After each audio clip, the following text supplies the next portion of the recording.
I think the person who currently occupies the White House has no business being there and is making a chaotic mess of our country. It's just ridiculous that these things are going unchecked. Hey, hey, ho, ho, Elon Musk has got to go. Hey, hey, ho, ho, Elon Musk has got to go.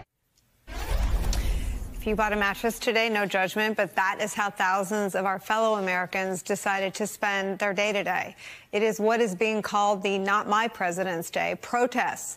They are protesting in Portland, Oregon, in Vancouver, Washington, in Orlando, in Arizona, in Utah, in West Virginia, holding signs that say, "No kings, where law ends, tyranny begins." In Houston, chanting, "No one voted for Elon Musk." Organizers say the protests are in response to, quote, the anti-democratic and illegal actions of the Trump administration, including what can only be described at this point as a purge across multiple government institutions, like the VA, which provides health care to America's veterans, and USAID, which provides humanitarian aid all around the globe, and the Department of Education, and the Consumer Financial Protection Bureau, and the National Animal Health Laboratory Network, which, in plain English, they're the people who protect us from the next bird flu, or the one that's here now.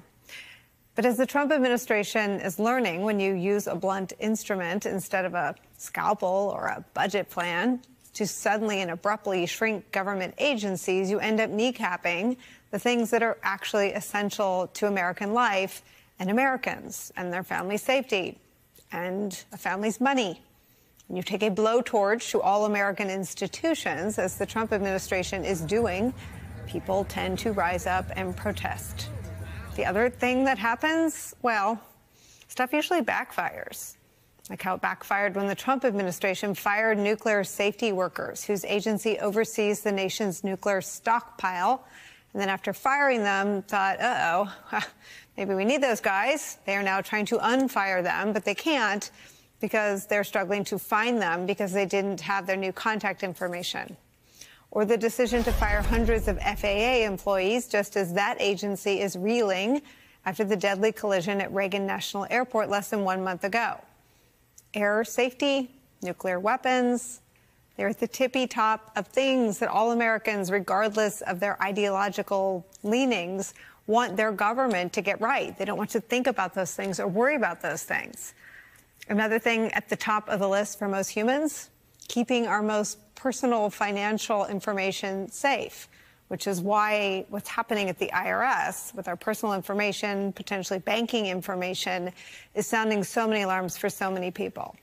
Not only has the Trump administration identified 15,000 employees for possible termination, but now the Washington Post is reporting Elon Musk's Doge team is seeking access to, quote, a heavily guarded IRS system that includes detailed financial information about every taxpayer, business and nonprofit in the country, sparking alarm within the tax agency. Quote, under pressure from the White House, the IRS is considering a memorandum of understanding that would give officials from Doge, broad access to tax agency systems, property, and data sets.